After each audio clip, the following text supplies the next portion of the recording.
This is Ryan Elliott for Boxing Social in association with Betfred. We're in London. I'm delighted to be joined for the first time in a long time by Isaac Chamberlain. Isaac, it's been a long time, as I've just mentioned. How you been, mate? Yeah, I've been very good, thank you. You know, just keeping my head down, sorting some big things on the horizon.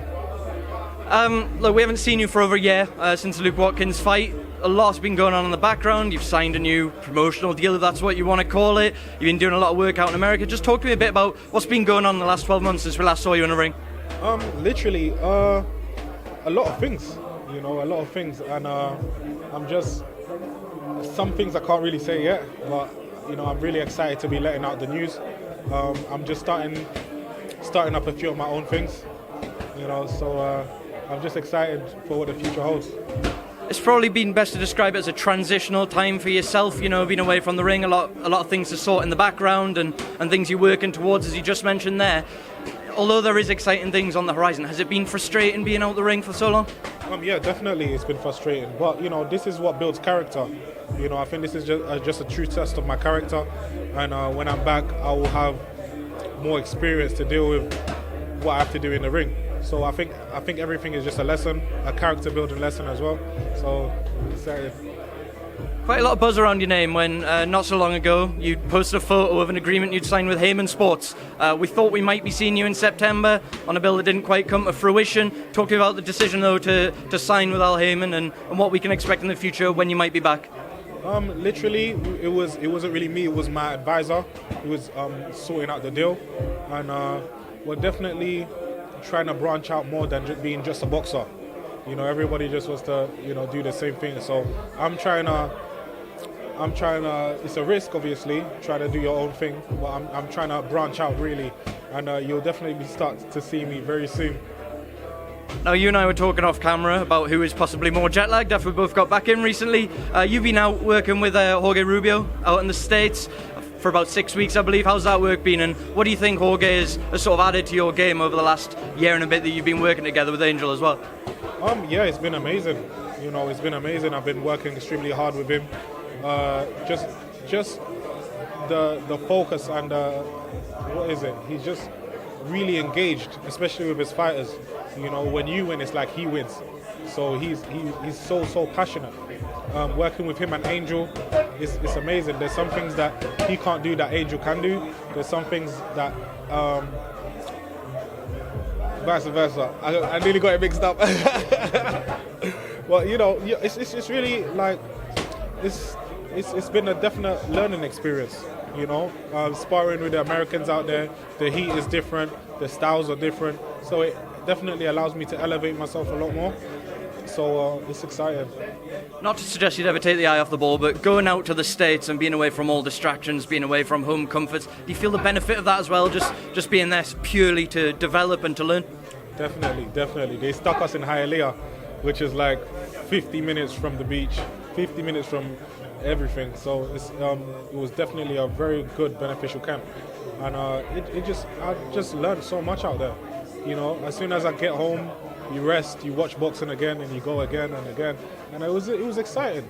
You know, I was so eager to learn, but the heat was just unbearable. You know, it was so humid. It was like you were breathing in water. So, but I definitely learned a lot.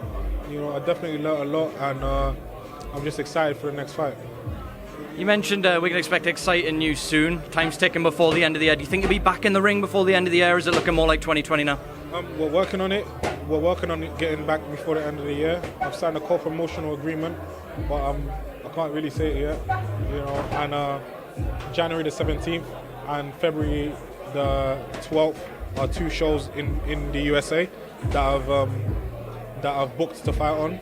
So hopefully I'm trying to get out before December, but this was definitely a character building year for me, and I'm definitely just looking forward to using what I've learned throughout the whole year.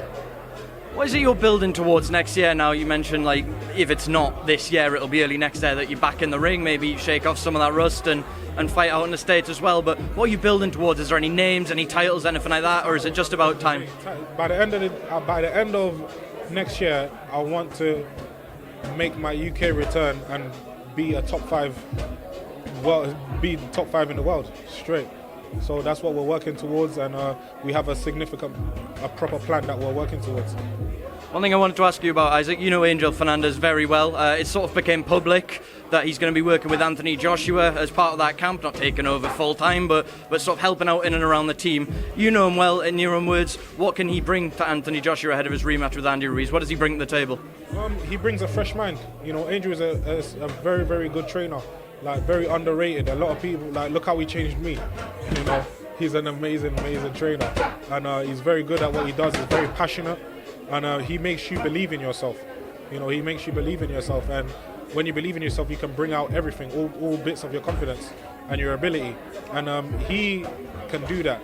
Like, it's all good being a good trainer. Like, you can teach people. It's all good having the tactics. But if you have that bond that you can make a fighter tick, and I think Angel has that bond that he can make you tick. Not many trainers have that. That's why Angel is very special.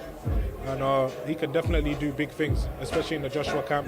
You're going to see something new with Joshua, probably more languid, more fluent, and we'll just have to see. But at the end of the day, you have to remember that it's the fighter that has to pick up the trainer's tactics and implement them in the fight and in sparring and stuff.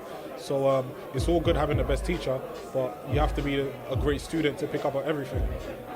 With that said, do you think Anthony has everything he needs around him and has the mindset to turn it around? We were all absolutely stunned with what happened back in June, going into December. People are struggling to separate them now. Do you think he has it all there to overturn that and get his belts back?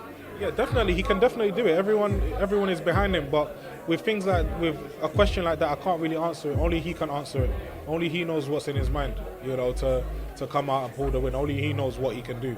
You know, I can't really vouch for someone else, you know. But I think he can do it. The whole world believes in him, so it's all down to him.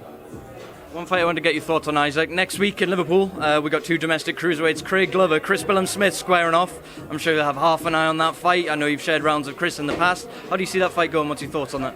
I haven't really watched many of them, but I think I ain't really paid much attention to them. But I think it will be a definite good fight.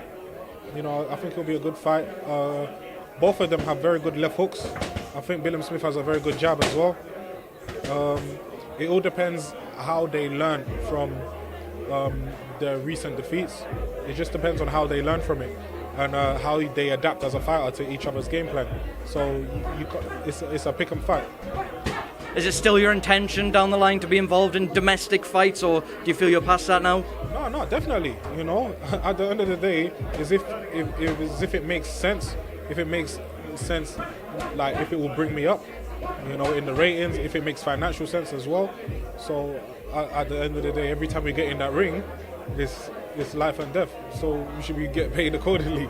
You know what I mean? So it all depends. Everything now is about making smart chess moves. It's not just being a pawn and just fighting whatever, and not having no plan.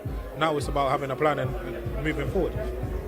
One guy I wanted to get your thoughts on before I let you go, Isaac, because I know you've got a workout starting imminently. Oleksandr Usyk has moved up to heavyweight. We saw him make a successful debut up there. He's someone you've shared rounds with in the build-up to the Okoli fight, I think it was. Did some sparring with him.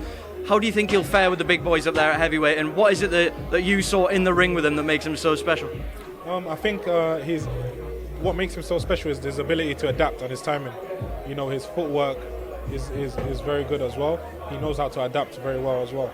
So it's just how he adapts. And I think, you know, his first heavyweight fight, everyone was kind of criticizing it, but I think he has to just get used to. Being at that weight. It's his first time, you know. So I think once he has a couple more fights, he'll get used to it, and you know, and really be able to fill out and really get into the heavyweight mix. Isaac, it's great to see you. Thank you very much. Speaking of Boxers Social, we'll catch up with you when you got official fight news. Thank you.